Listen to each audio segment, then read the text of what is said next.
Magandang umaga sa lahat. Alam po sa inyo mga gina, kami po ang unang pangkat at kami po ang natasan na gumawa ng narrated pantomime na may paksang yamang lupa at pagsasaka at may mamagat na alihang di matibag. Noong unang panahon sa bayan ng Bustela, Davao de Oro, may isang pagdiriwang na hinihintay ng bawat mamamayan, ang Bugalian Festival. Ito ay hindi lamang isang pista, isa itong pasasalamat sa masaganang ani sa magungang lupa at sa mga taong buong puso nagpapagal para sa kinabukasan ng kanilang pamilya. Sa bawat budil ng malay ay may pawis, sa bawat butas ay may sipag, sa bawat ani ay may pag-asa, at narito ang tatalong magsasakang kinagigiliwan ng buong bayan.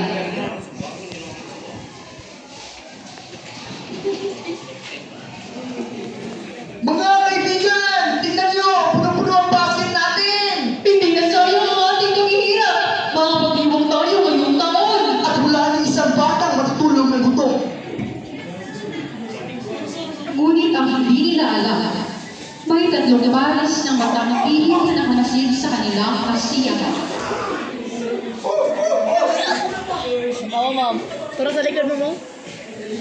Hindi sila ordinaryong unggoy.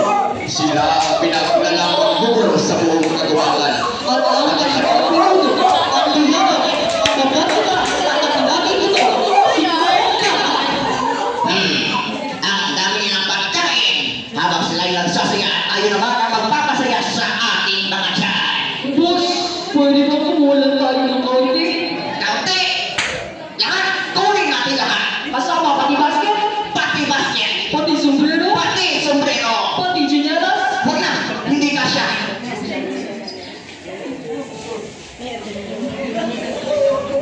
Ngunit may lihim ang kanilang pinuno.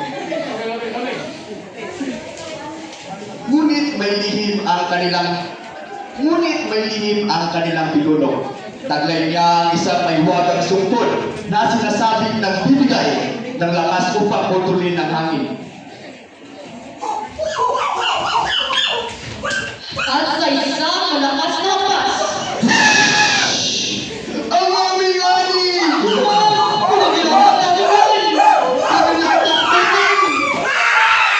Simula ngayon! Ano na ang aming kakalihan?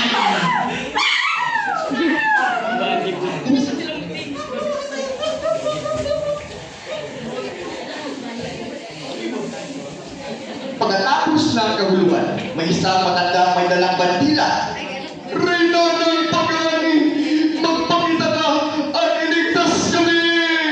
dumating ang tagapangalaga ng mga ani, ang pinamahal ng buong bayan, si Reyna Amihan. Anong nangyari dito? Bakit ang gulo ng anihan? Tinatagi po kami ng tatlong unggoy at napastangan ng aming ani, Reyna. Huwag kayong mawalan ng pag-asa. Ang ani ay maaaring maagaw, ngunit ang pag-asa ay hindi kailanman. Ngunit, Reyna, paano namin may babalik ang aming ani? May isang halima, isang taong hindi kailanman tumalikod sa nangangailangan. Hanapin natin siya.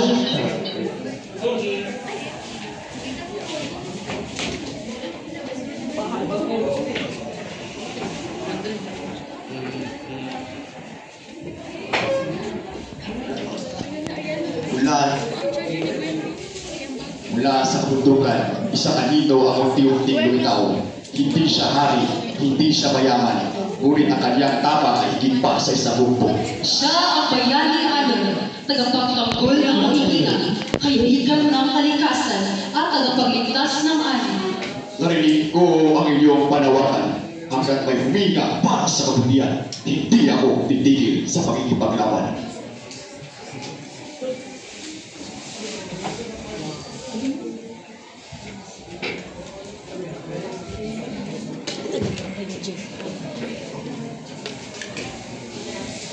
Nakarating ang bayani sa anihan. Bayani, ang lakas ng mga unggoy ay nasa kanilang mahiwagang sukol. Huwag mong malabanin ang kanilang lakas. Ang gawin mo ang pinagmumulan nito. Ipagkatiwala niyo yan sa akin at hindi ko kayo pinituloy. Agad pinaglampay ng bayani, ang Reyna at ang ibang kasasaka sa kinaroroonan ng mga unggoy.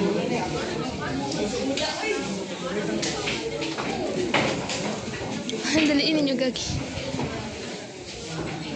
Kibas. Low battery. Please charge. Ako kay S ni Daniel, oh.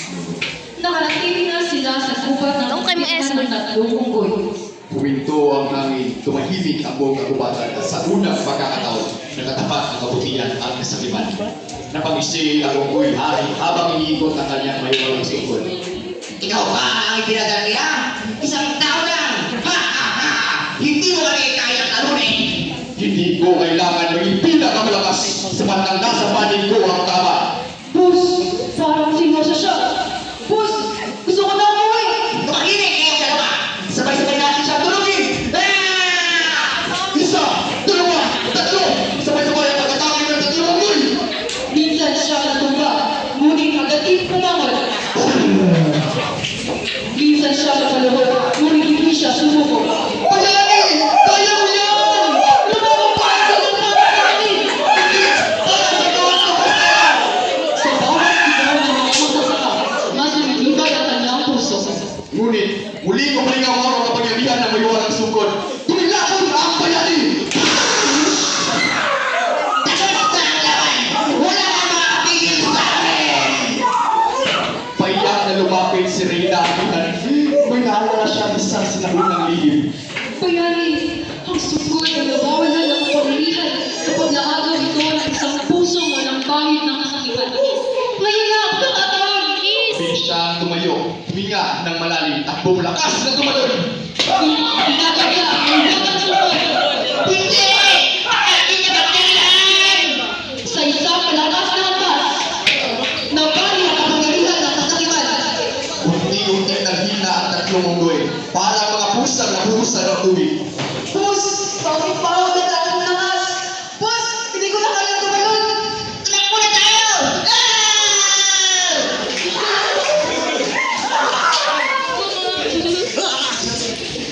Nawagin ang kabutihan. Nailigtas ang ani. Naibalik ang pag-asa. Ngunit, may kapalit ang bawat kapangyarihan. Naubos ang kanyang lakas. Bumigal ang kanyang paghinga at unti-unti siyang bumisapa. Tumito ang kapalit ng kaligtasan ng bayan. Handa ako tanggapin. Bayani! Huwag mo kaming iwan! Hindi kami sapat ang aming masasalamat! Lumapit din ang mga magsasaka. Pinabasta nila ang bayani ng sakripisyo para sa kanilang bayan.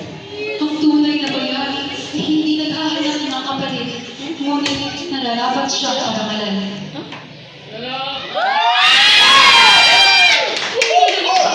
Taos-puso pasasalamat. Unti-unti iminulat na bayani ang kanyang mga mata.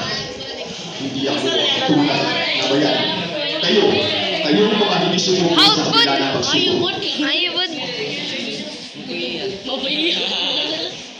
How?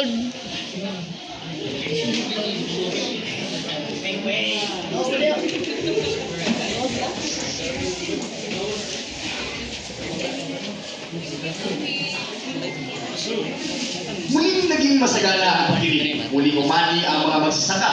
Muling sumaya ang buong Compostela. At mula noon, ang pag-aani o pagdirihan festival sa Compostela ay hindi na lang ang pagdiriwang ng ani, kundi pagdiriwang sa masaganang lupa, katapangan at pagmamahal sa sariling bayan. Bilang pangwakas, ang ating yamang lupa ang pinagmumulan ng pagkain at kabuhayan. Kung ito'y ating pangalagaan, mananatiling masagana ang ating bayan. Pahalagahan natin ang sipag at sakripisyo ng ating mga magsasaka, sapagkat sila ang tunay na bayani ng ating pagkain. Pangalagaan ang ating yamang lupa, suportahan ang ating mga magsasaka, at sama-sama natin itaguyod ang masaganang kinabukasan. Muli, kami ang unang pangkat at